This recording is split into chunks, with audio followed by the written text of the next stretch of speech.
pessoal, o vídeo de hoje é sobre a história da civilização maia. Sua história inicia por volta de 2600 anos antes de Cristo e vai até 1697, quando é finalizada a conquista espanhola. Iniciaremos pela mitologia. Sua religião estava totalmente conectada aos movimentos dos astros, como Júpiter, Marte, Mercúrio e especialmente Vênus, o Sol e a Lua. Observando o céu, perceberam que o planeta Vênus às vezes aparecia no céu antes do Sol nascer, às vezes depois do pôr do Sol, e a cada 584 dias não aparecia por 8 dias, até reaparecer novamente, formando assim um ciclo que se repete a cada 584 dias. A soma de 5 ciclos dura exatamente 8 anos e forma um ciclo maior. O reaparecimento de Vênus após o 8º dia tinha significado especial para os maias, pois é o momento que o deus Shak-Ek saiu do submundo para subir ao céu e se transformar em Vênus, e assim brilhando no céu. Mas seu irmão Kinish-Ahau, que era muito maior, resolve o acompanhar e sobe ao céu formando o Sol, ofuscando o brilho do irmão. Kinish-Ahau é casado com Ixchel, deusa da fertilidade, e é representada pela Lua. Ressentido, Vênus retorna ao submundo para se vingar do irmão. O dia que Vênus reaparece no céu é o dia que Shak-Ek emergiu novamente do submundo para se vingar do irmão e de seus aliados. No primeiro ciclo de 584 dias, seu alvo foi o deus do sustento e do relâmpago, causando danos nos alimentos e um período de caos social.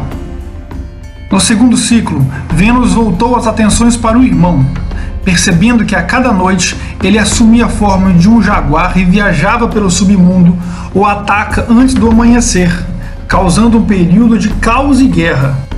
No terceiro ciclo, é a vez do deus do milho. O ataca, causando o desaparecimento do milho, que sustentava toda a humanidade. No quarto ciclo, o alvo é uma tartaruga mágica, chamada Ak-Na-Ak. Com a morte de todos esses seres, o caos passou a reinar. Porém, de repente, surge o herói Rum-Ajal e estabelece uma nova ordem e cria uma nova raça de humanos a partir do milho. No quinto ciclo, o alvo foi um ser misterioso vindo do oeste, e sua morte abala a ordem criada por Rum-Ajal. Com isso, os irmãos Vênus e o Sol foram aprisionados em um ciclo infinito, alternando entre momentos de ordem e de caos. Por isso, o grande interesse dos maias na astronomia, para prever o que irá acontecer com a humanidade. Para saberem as datas precisas dos acontecimentos mitológicos, os maias desenvolveram enormemente seu calendário, que estava diretamente ligado à sua religião. Acreditavam em um mundo cíclico e que os astros podiam influenciar a vida das pessoas. A partir disso, inicia-se uma sucessão de progressos, pois para compreender os movimentos dos astros, eles criaram 3 calendários altamente precisos. Um calendário solar de 365 dias, um calendário lunar de 260 dias e outro de longa contagem, que começou em 11 de agosto de 3114 a.C. e terminou em 21 de dezembro de 2012, iniciando o ciclo novamente. A cada 52 anos, os calendários solar e lunar se encontravam, formando por 5 dias um período perigoso, pois as barreiras entre os reinos dos mortais e dos sobrenaturais são quebrados, permitindo que as divindades malignas interferissem no mundo dos humanos. Eram os sacerdotes que faziam a interpretação dos astros, os desejos dos deuses e determinavam qual seria a cerimônia e o sacrifício apropriado para cada momento. E o rei era o governante supremo e possuía um status semidivino que o tornava o mediador entre o reino mortal e o dos deuses. Para calcular com exatidão as posições dos astros, tiveram que desenvolver enormemente a matemática. Assim, tornaram-se um dos primeiros povos do mundo a desenvolver o conhecimento do número 0. Essa descoberta revolucionou os cálculos de suas construções e de sua astronomia, permitindo-lhes a calcularem a posição dos astros com até 63 milhões de anos de diferença. Com o grande desenvolvimento no calendário, puderam prever com exatidão o momento de plantar cada tipo de alimento, fazendo com que tivessem uma grande produção alimentar e uma menor dependência de trabalhadores na agricultura, possibilitando uma maior quantidade de pessoas atuando em outras funções, como guerras, comércio e artesanato, permitindo o desenvolvimento da escrita mais sofisticada da Mesoamérica e a mais próxima de uma escrita fonética de toda a América. Por outro lado, os mesoamericanos não possuíam animais de carga, nem o desenvolvimento da roda, o que levou o transporte de carga a depender de pessoas carregando a pé. Todos esses progressos tornaram os maias um dos 6 povos considerados o berço da civilização do mundo, juntamente com o Antigo Egito, Mesopotâmia, Índia, China e a região andina. Por volta de 2000 anos antes de Cristo, começaram a formar as primeiras vilas, e por volta de 750 a.C., as primeiras cidades vão surgindo e crescendo. Logo, a região chegou a ter 40 cidades, e muitas chegaram a ter mais de 50 mil habitantes, sob a liderança de um rei, chamado de Ajau. Os maias nunca chegaram a formar um reino unificado. Cada cidade era independente uma da outra, às vezes faziam alianças e às vezes faziam guerras. O que as uniam era uma cultura, religião, língua e calendário comum entre elas. Com o excedente agrícola, as cidades cresceram cada vez mais, sendo construídas grandes pirâmides e muitas obras de transporte de água. Assim, durante o período pré-clássico, a cidade de El Mirador chegou a ter 80 mil habitantes, o que permitiu a construção dos templos El Tigre, com 55 metros de altura, e La Danta, com 72 metros de altura e um volume de construção maior que a da pirâmide de Gizé, no Egito. Próximo do ano 300, a maior cidade da Mesoamérica era Teotihuacan, e foi fundada pelo povo Teotihuacan, e portanto não eram maias.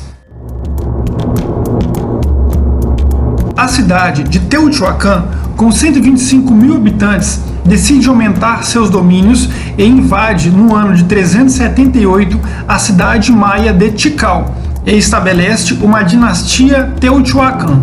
Devido a Teotihuacan ser uma cidade bem mais antiga, bem maior e com uma rica cultura, a cidade de Tikal absorve suas tradições e logo se torna a cidade mais poderosa da península de Yucatán, chegando a ter 150 mil habitantes, permitindo Tikal a construção de um templo de 70 metros de altura. A altura dos templos maias estavam em constante aumento, pois quando o rei morria, era sepultado em seu topo. Posteriormente, quando o próximo rei morria, o templo era revestido por outra camada de pedra por cima, fazendo com que o templo crescesse a cada vez que um rei morria. Com o crescimento e aumento de poder, Tikal tenta iniciar o processo de unificação do povo maia. Porém, tinha uma outra cidade que rivalizava em poder e riqueza: Calakmul. Calakmul tinha uma população urbana de pelo menos 50 mil pessoas, e o reino inteiro tinha uma população de mais de 1 milhão de habitantes. Logo, as duas cidades entram em guerra. Contudo, devido suas forças serem muito parecidas, as guerras duram décadas e provocam mudanças irreversíveis no mundo maia. Para se protegerem das constantes guerras, as pessoas fugiram dos campos para as cidades, gerando uma maior concentração populacional. A grande concentração populacional das cidades com até 200 mil habitantes exigia uma grande produção de alimentos em uma região limitada, o que gerou uma exploração desequilibrada da terra e um desmatamento fora de controle. O desmatamento aumentou a erosão do solo e seu empobrecimento, levando toda a sociedade maia para o seu colapso, pois, apesar da região receber muitas chuvas, também é extremamente propensa à seca, devido a uma fina camada de terra e abaixo uma grande camada de calcário poroso. Essa situação faz a chuva penetrar rapidamente, dificultando a retenção dos nutrientes na terra, tornando a região dependente de chuvas ou irrigação constantes. Assim, com a retirada das florestas e o empobrecimento do solo, a produção alimentar cai drasticamente. Mas as guerras entre Tikal e Calakmul não paravam e envolvia toda a região em um interminável conflito, o que forçava uma produção agrícola com resultados rápidos, o que quebraria ainda mais o equilíbrio ambiental da região. Porém, outro fator veio piorar ainda mais a situação: a seca. A seca, junto com o empobrecimento do solo, fez com que a produção não conseguisse mais alimentar a grande concentração populacional das cidades, e as pessoas começaram a interpretar a situação como uma ira dos deuses.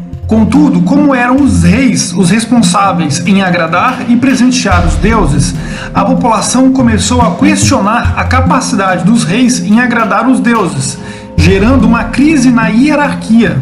As constantes guerras, com a exploração excessiva de um solo fino, a seca e uma quebra das hierarquias dos reis, fez a sociedade maia entrar em uma espiral de desajustes sociais, até entrar em colapso por volta do ano 900. Assim, a região passou os próximos 80 anos num processo de abandono das cidades e uma fuga para o interior. Nesse momento se tem o fim do período clássico e o início do período pós-clássico. Com o colapso social, os maias migraram para outras regiões. Alguns foram morar nas florestas e outros vão em direção norte e fundam outras cidades, como Chichén Itzá,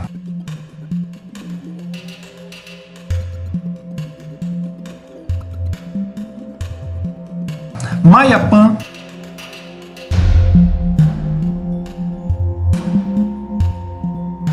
e Uxmal.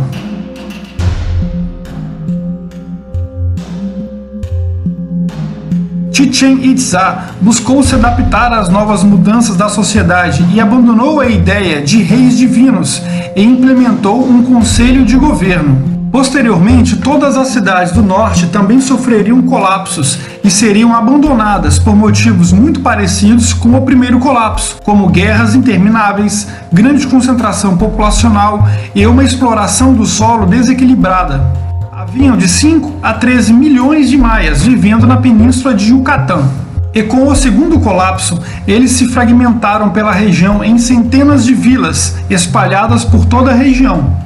Em 1521, depois que a capital azteca Tenochtitlán cai para o espanhol Hernán Cortés, o espanhol Pedro Alvarado foi mandado para a região maia. Diferente dos aztecas, os maias estavam fragmentados e sem poder central, obrigando os espanhóis a terem que conquistar cada localidade, uma por uma, o que levou 200 anos até a conquista final.